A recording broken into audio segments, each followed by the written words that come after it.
Innovation has many fathers and mothers. Tesla was definitely one of the fathers. Tesla was an extraordinary inventor and scientist.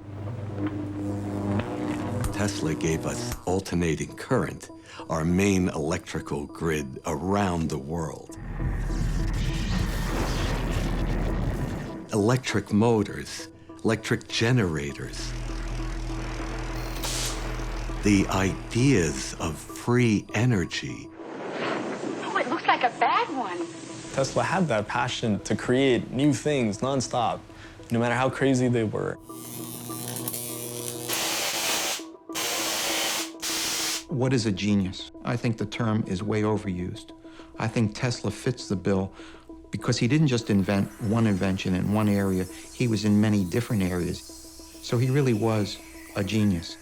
He drew a lot of strength in feeling that he had planted seeds and that he knew eventually a lot of his ideas would come to fruition. He really sacrificed a lot of his life. He didn't hook up with anybody and get married, didn't have children. But in a way, over the decades that have passed, there are many people that you could call the children of Tesla. They have the same drive and conviction and intellectual curiosity that Tesla had. And because they're willing to pursue their vision and dreams, despite being told by others that you can't do it.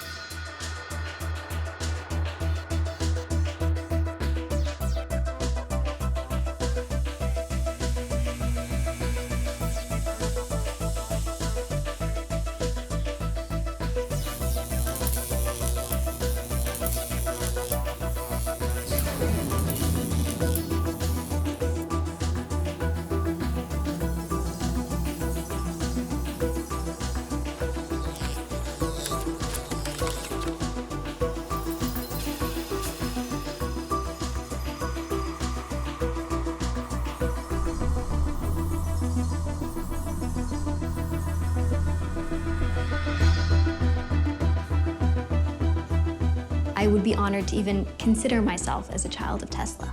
I almost feel like I'm related to him, or like, sometimes I say, maybe he was reincarnated in me. Maybe it's my job to pass along that message. As a reporter at the Toronto Star, I was asked to go to St. John's to report on the anniversary of Marconi sending the first wireless communications across the Atlantic. And as I was doing research in preparation for that, I started to come up with information saying that, well, maybe it wasn't Marconi, maybe it was this guy named Tesla. And I started to dig more into Tesla, and I found his life dramatically more fascinating than Marconi. Well, the first time I heard about Tesla, I was working for Countrywide Publications. And I went down to New York City to write an article. And I got a book out on this guy, and his name was Nikola Tesla. And I thought, how could any one person invent all these different things? And I never heard of him. So we do take for granted a lot of the things that he's behind: neon light, fluorescent lighting, plasma physics and fusion. Remote control, robots, helicopter airplanes, particle beam weapons. And I found out that he had patents on the induction motor, on the hydroelectric power system, on wireless communication. Today, we walk around with these devices, and most people, 99.9% of people, don't know that a big portion of the inspiration behind that is Tesla. A lot of people never even heard of Tesla, so I'm trying to get the word out that this guy existed. He shouldn't be known as the forgotten inventor. He should be known as one of the greatest men that changed the world for the better. That's what I'm trying to do, change the world for the better. A lot of people might say, you set your goals too high, Paul, but those are the things successful people ignore. Some guys, they take a shower and they have an idea and they get out and dry themselves off and go on with life. I'm in a shower, I have an idea, I get out and I do it. I do experiment after experiment. Sometimes I don't know what I'm doing next. Just as Tesla did, we have to take step by step by step and use scientific methods to see what we want to do next and improve on that. And that's exactly what we're doing today. We're taking electromagnetic radiation and transforming it into usable energy, usable electron energy. It's got aluminum foil on the inside that's crumpled up to get a lot of points on there. Tesla was always about having a lot of points for collecting energy. The circuit over here, I have a simple circuit, a coil, ground rod. I got a second ground rod. It goes back behind my lab. And right now, we're getting just over 50 volts.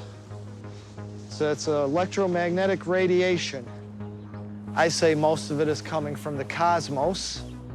I built a new collector, and I'm gonna try that soon. This would be equivalent to Tesla's patent on apparatus for the utilization of radiant energy. So I'm really excited to try this out. You know, a lot of times I do an experiment just because I have to see it. Even though science already tells me exactly what's going on and this and that, that's not good enough for me. I think, well, I feel there might be missing something or some details. So that's why I did the levitating coil. I said, there's something about that yet. I'm not sure if they have the explanation of that 100% correct.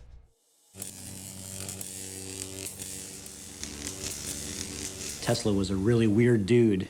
He was very quirky. Tesla was a bit of a cleanliness nut, and he was a bit of an obsessive compulsive. He used to use napkins, like a big stack of napkins, when he would have dinner, and he would wipe the utensil after every use or before every use, and he was very paranoid about germs and things like that. He would circle the block 3 times before he got in. He didn't want to touch women's hair. He didn't like pearl earrings. He had a lot of quirks. Or maybe having an overactive imagination. Maybe that's how you get that way. So I'm sure it was a combination of both. Perception, that Tesla was a mad scientist, and you see that reflected in popular culture.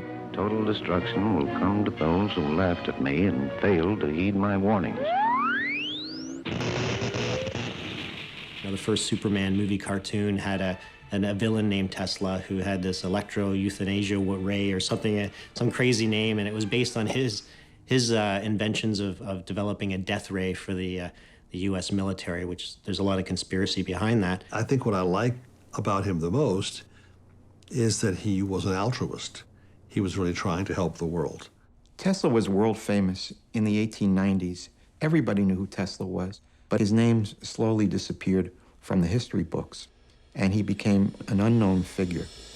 Tesla hasn't become a household name because he just never really was a guy who put effort into promoting his own work. So up until recently, his own name and branding just wasn't on anything. Elon Musk, who started PayPal, who now has SpaceX, created Tesla Motors. Why did he name it Tesla Motors? Because he's paying homage to Tesla. You know, there's the fact that the car itself and the motor in the car is based on an AC induction motor design. That is what Tesla patented and came up with. Technically a reason to call it Tesla Motors, but I think the other reason is just simply because they're trying to do something that people didn't believe could be possible, and they're going against the mainstream. I think we should remember Tesla as the man who brought us into lightness. We really were living in the dark before.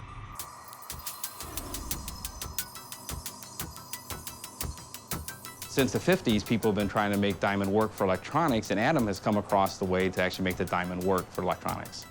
It's not something new. We're actually taking the existing silicon technology, incorporating diamond on it to make it more efficient. My big claim to fame was enabling what's called N-type diamond, so that adding atoms to make diamond actually more electrically conductive, even as compared to silicon. And that's good for electronics purposes because we can make one continuous large sheet, very similar to what's being done with silicon electronics. Is my technology going to change the way that we interact in our lives? I would say absolutely, because the reason I'm in my field, semiconductor technology, is because semiconductor technology is ubiquitous. It's found everywhere in our lives, from our airplanes to our healthcare equipment, to our coffee makers, to our automobiles. Definitely, I would say this would be transformative.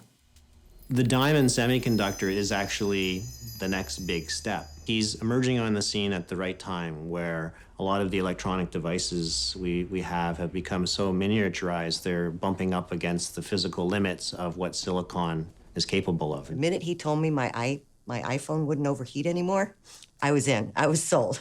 Silicon's been around for 50 years. You can see, you don't have to be a scientist to see that it's reaching the end of its useful life. So when he talks about diamonds replacing the silicon, everybody can understand that. And to have his worldwide headquarters in Gurnee is just a fantastic win-win all the way around.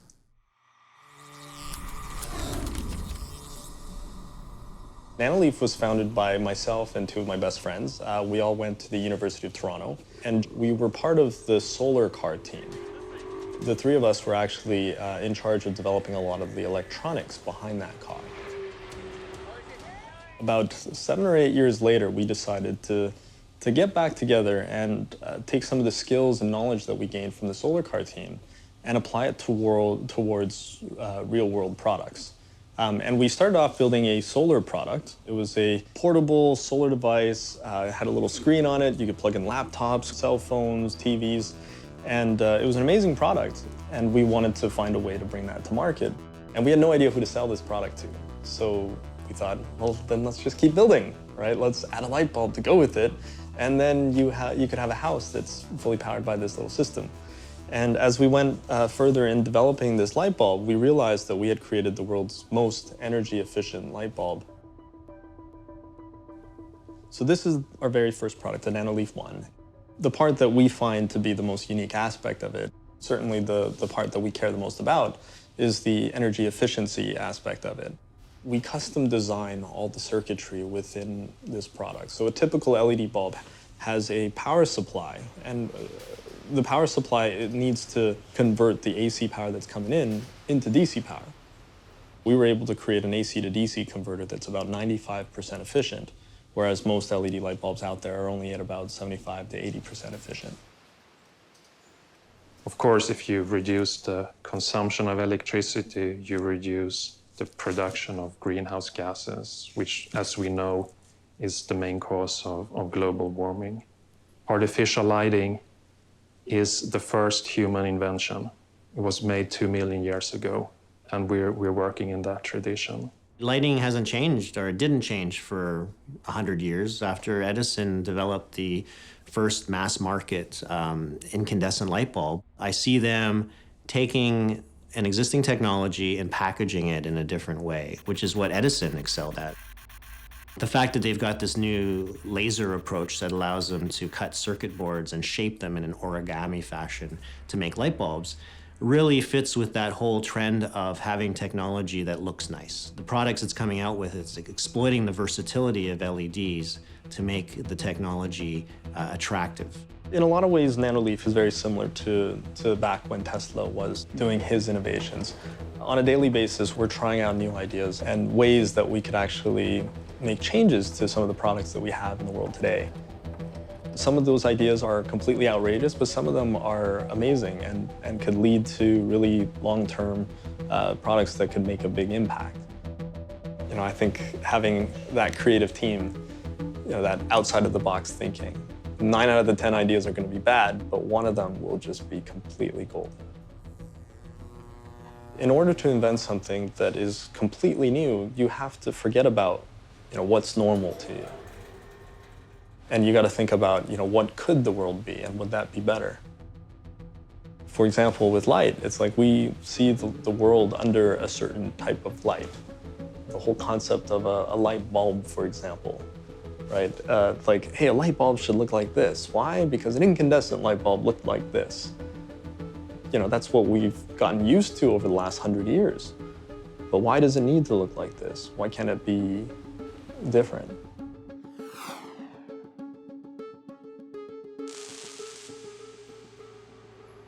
Having a true breakthrough is really going to be some black swan that comes out of nowhere and is not going to be based on existing technology. It's going to be a company coming out with a light bulb based on a technology that we've never heard of.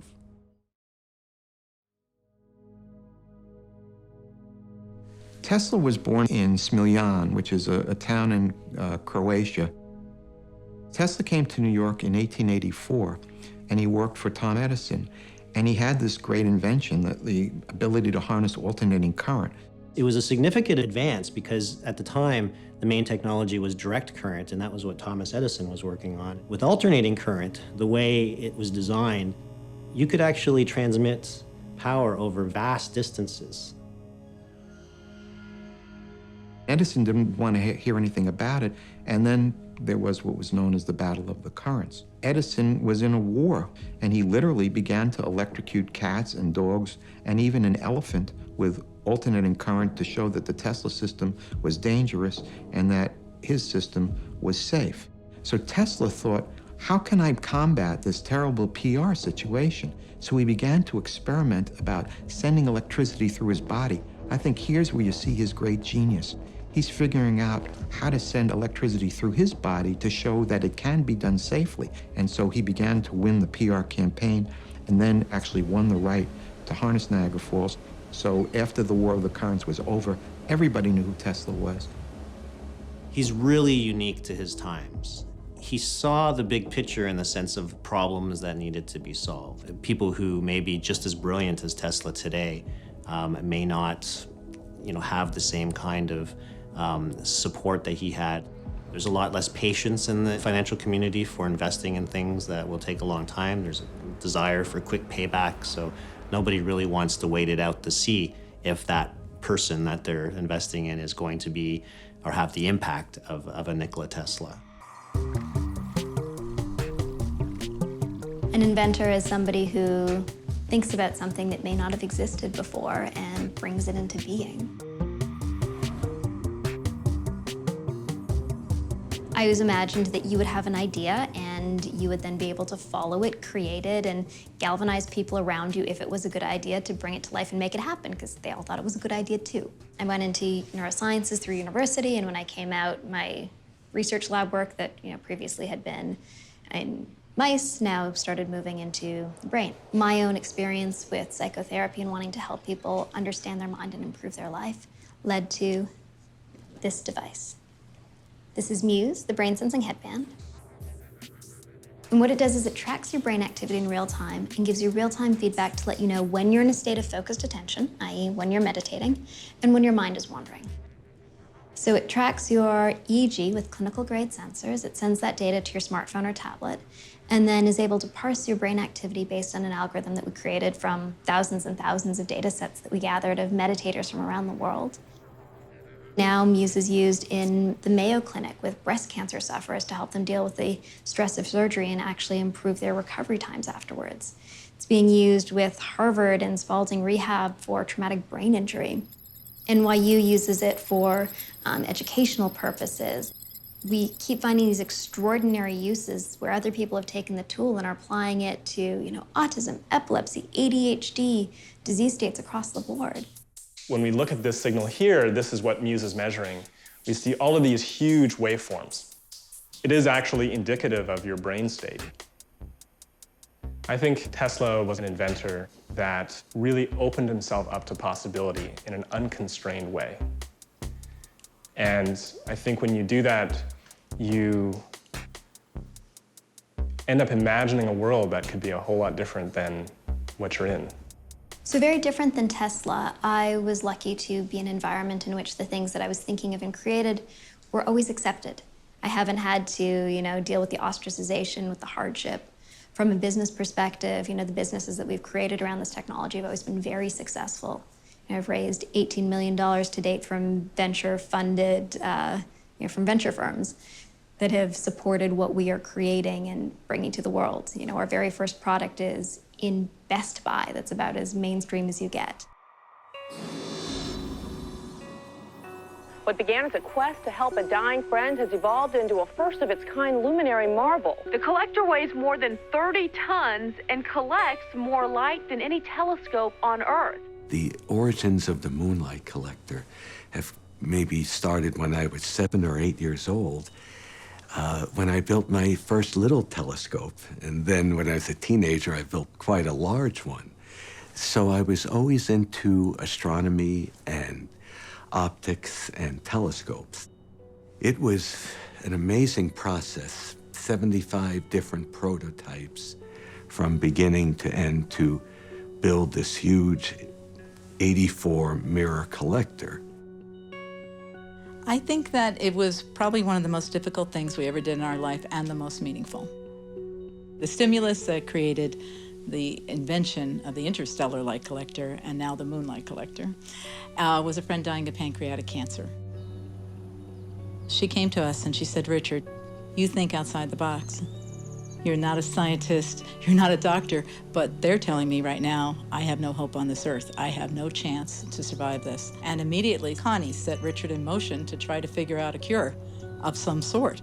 I studied light and light therapy for many months.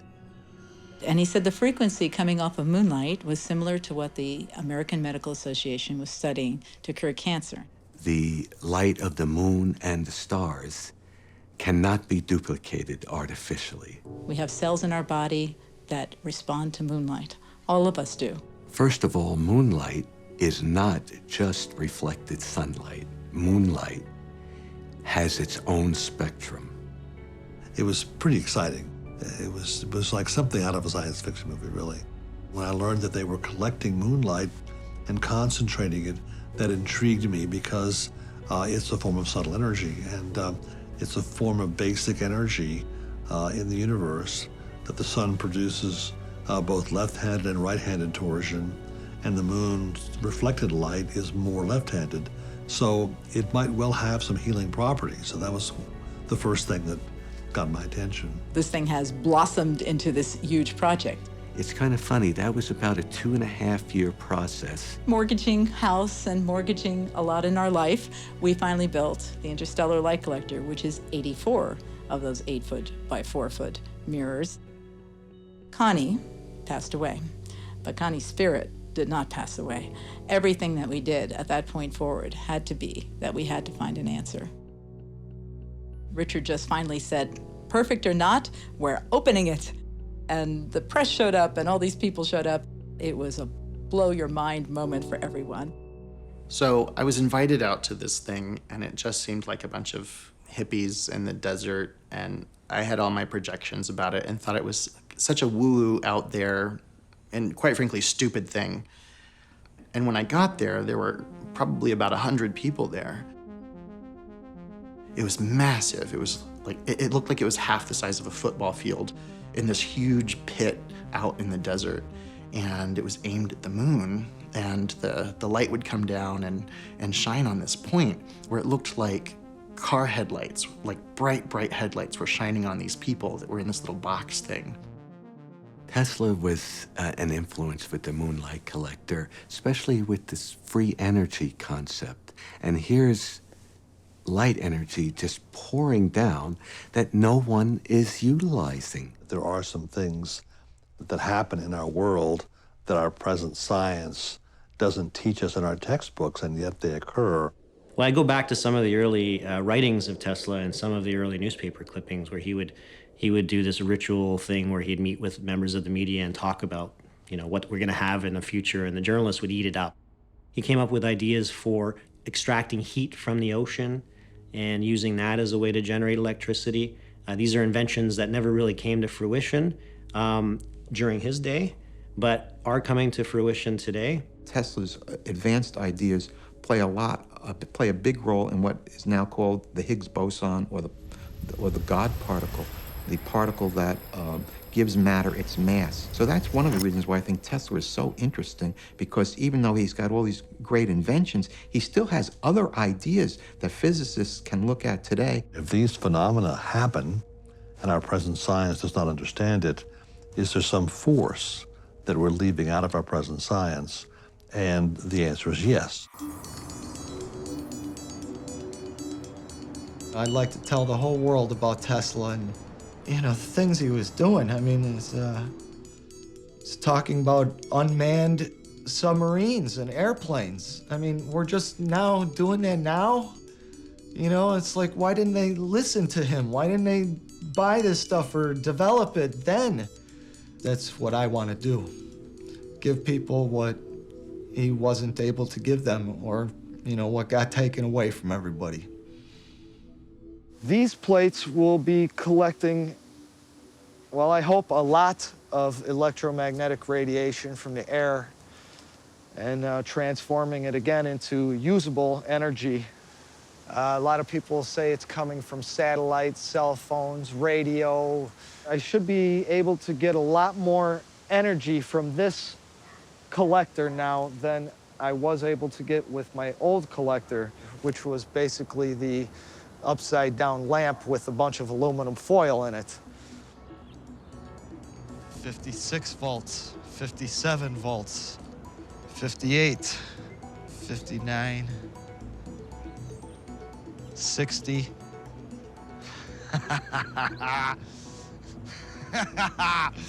Like the mad scientist. Oh, 63, 64, 65. That's the way Tesla wanted it, things, wireless. You know, the only reason for the plugs is so they could monitor how much to charge us. And it should be free, like air and water. 80 volts?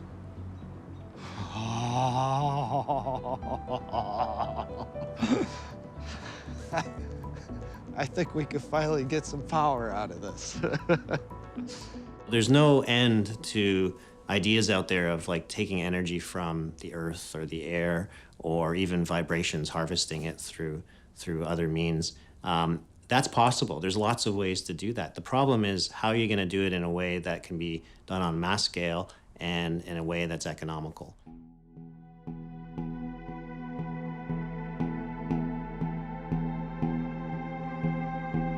The results are what counts, and that's really what I'm all about.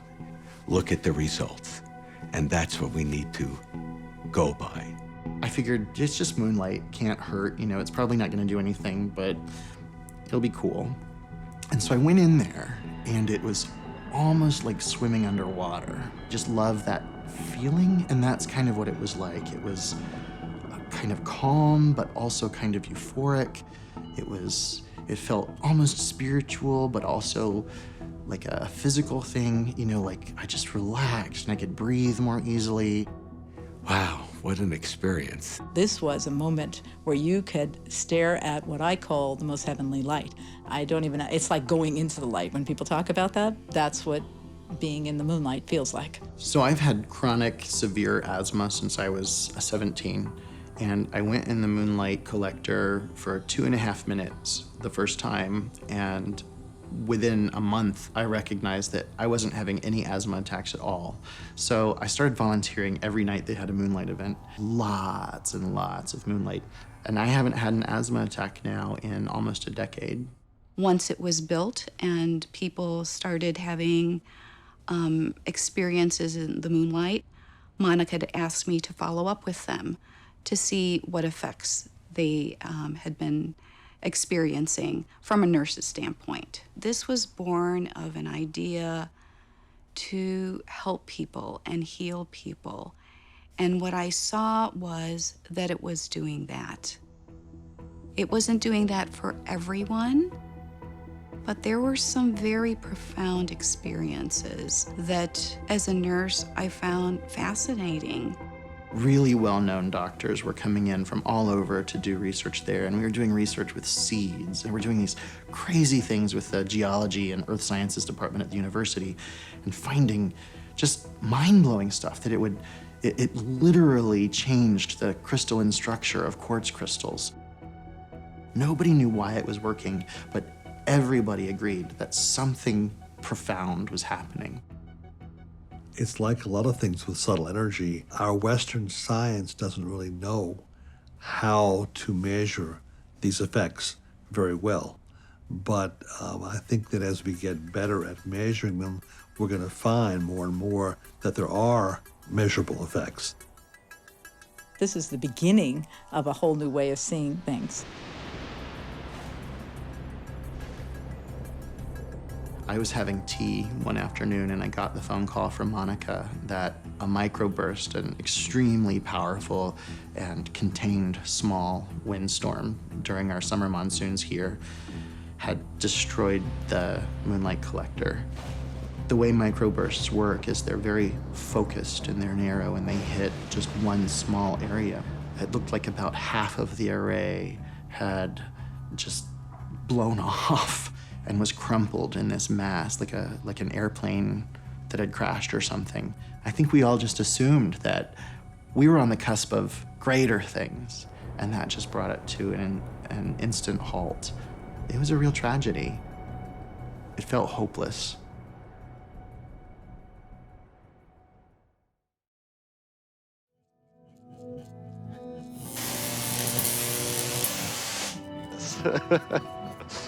It's fluctuating a little bit, though. Now it's 46. What the heck? 45.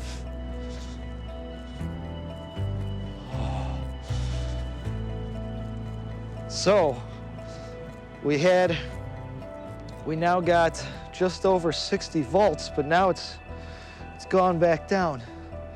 44. See, something's happened. Oh, there's so many times that I've got finished with a day and I was just kind of depressed, you know, day after day of not having the right results that I'm looking for. But I would always tell myself and walk away with a smile. I'd say, you know, it doesn't matter. I just learned another way not to do it. If we look at Tesla's life in terms of his relationship to corporate America, his invention of the hydroelectric power system was hugely beneficial to J.P. Morgan, General Electric, Westinghouse. They made hundreds and hundreds of millions of dollars because they were providing power to all the homes and all the factories in the world. Tesla's next system was a wireless system where he said he could transmit energy by means of wireless. He had this vision of a layer of the atmosphere transmitting electricity in high voltages around the world, where we just simply tap into it. He's trying to get the money to complete this great vision of Wardenclyffe, this wireless tower. Tesla sought the greatest financier of the day to fund Wardenclyffe, J.P. Morgan, and he was going to build a world communications city. He got $150,000 from Morgan, and he got a tract of land out on Long Island. The tower, it was an amazing construction. It was 180 feet to the top, but it was also 120 feet down into the earth. And he had earth grippers, which went out like this. So he was going to shake the earth in a sense, and then find the impulse of the resonant frequency of the earth and use that as a carrier wave. And Morgan won't give him any more than $150,000. And he found out that Tesla wanted to give everybody free energy, and he was supposed to be really working on his radio signals through the air, which he was too, so he wasn't lying. Tesla said, can't we get beyond the contract? I'm going to advance the world a century. A person in America will be talking to a person in Australia as if it's across a table. I'm going to get global world peace through my communication system, and you're worried about another $50,000 or $75,000? But he had some other alternate motives to give everybody free energy, and when J.P. Morgan found out about this, he withdrew his funding right away. That system definitely threatened the corporate structure. He had this longer-term vision, but he didn't have the money to do it, so he relied on people like J.P. Morgan, who didn't, in the end, have the patience, and they pulled the money, and that left Tesla crushed. We are making progress on wireless transmission of technology at very targeted distances. Right now, we know our electric toothbrush can be put into a stand, and there's like a wireless power connection that exists today. So we're getting there. It's not the same type of power transmission that Tesla talked about, but I think that a lot of those people, if you look back, are inspired by his idea that power can be delivered through the air. One part of Tesla influencing our course is that one part of his life is very much a cautionary tale. Tesla was very brilliant in terms of the research, very brilliant in understanding that I'm doing something fundamental, but protecting the ideas for the application of the research. That was very much a learning moment. We have to make sure we're secure in the patents, make sure we're secure in the execution, make sure we're secure in whom we're working with. So Adam's very charismatic, where he's working with the investors, with media, with everyone to say, look at the importance of this technology, as well as he helps out kids in high school and elementary to teach them, to say, hey, look, when you do things, when you work hard and you come up with something, This is how you move forward. Well, yeah, when I started, I was actually 19 when I started my work in the diamonds, so not much older than you guys. They're thrilled, and they need those role models. Now they can actually see the results of the education and the hard work. He's interested in doing something that obviously betters technology, and his idea is absolutely that. But what comes out and is at his very core is he wants to better his community, the people that live around him, the people that he knows, and he wants to give back. There's a lot of technology developed in the Midwest that ends up moving to other high-tech areas such as Silicon Valley. Everyone knows about Silicon Valley. Well, that's great. So we got to have, an acronym that people really understand what we're trying to get accomplished here. So Diamond Prairie. I think Diamond Prairie is very fitting.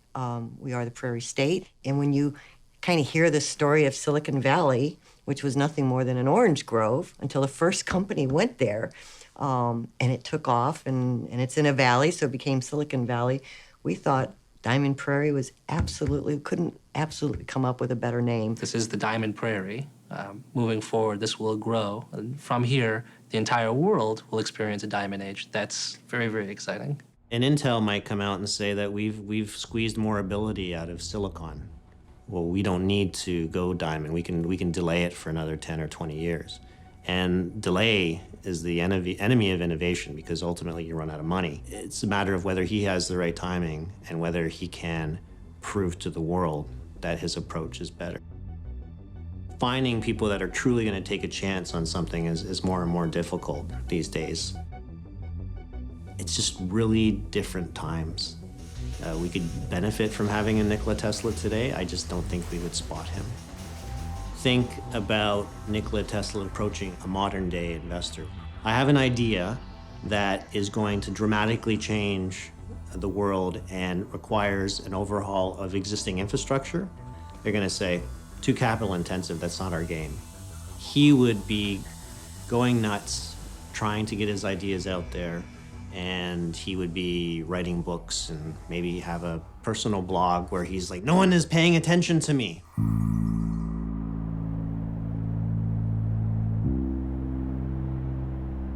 So after the Moonlight Collector was destroyed, I think we all had to go through a grieving process.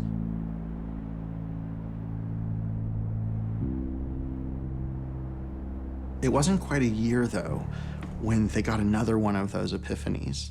What if we make a smaller version? This is a small portable duplicate of the big one, only 31 inches by 41 inches with 84 mirrors. And now we have one that's almost a facsimile of the original, except much, much smaller. It can fit in your backyard and you can roll it around. And we're finding similar things happening. So I'm really excited to see what happens. And we have measurable, quantifiable results with water. The sky's the limit now. Well, yeah, I think the bigger mission of the Moonlight Collector is totally to have this everywhere on the Earth. We're guardians of it. That's what we feel. On a spiritual level, this had to be built.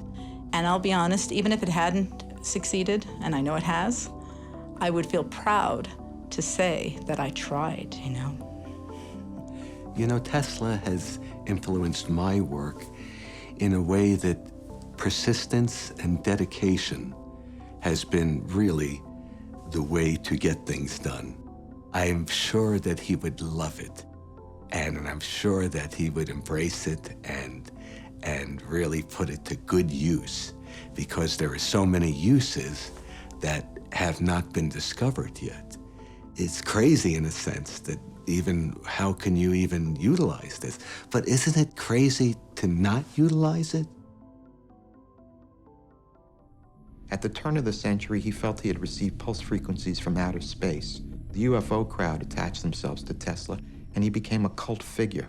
He announced a new amazing invention, like a way to communicate with other planets or a way to harness cosmic energy, and he never explained these inventions, and so he began to be looked at as a quirk. I kind of think that we should study these, because I think that if he said he could do something, my guess is that he could. He didn't mean that he would communicate with extraterrestrials. He meant he could send impulses to nearby planets. And then there was that idea that was made into the movie The Man Who Fell to Earth, starred David Bowie. Is this a weapon? A weapon? It's too small for interplanetary travel. This movie about an extraterrestrial coming to the Earth to give us all these inventions was a takeoff on Tesla's life. They fictionalized it. And that's why Bowie played Tesla again in The Prestige 30 years later. So, this is the great Denton. Mr. Ellie has effused about your acting on any number of occasions.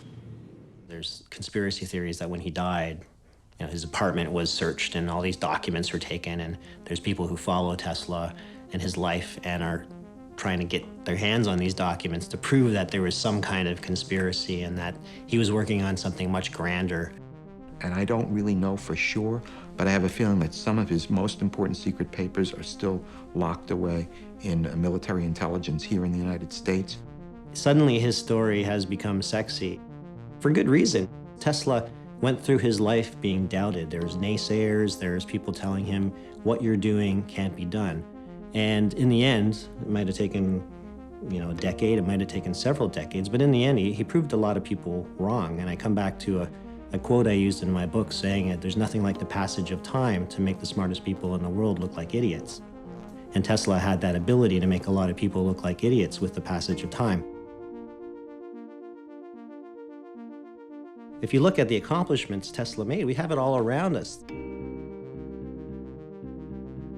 I want to tell the world that these people, if you consider them mad like Tesla was mad or perceived as being mad, that's a good thing. Some of these people might not be successful, but even if just one of those people turns out to be the next generation Tesla, you can imagine the benefits that would bring to the world. So I want more people who are mad like Tesla.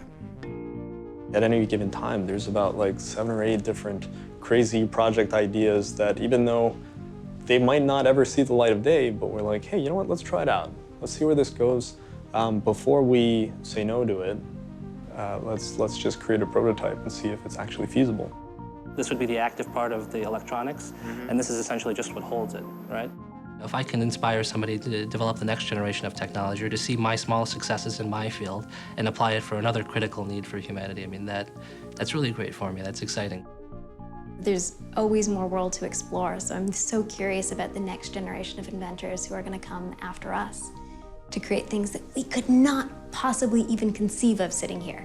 Can't wait to see what it's going to be. Every day, I learn something new, and step by step, I'm going to change the world as Tesla would have wanted it.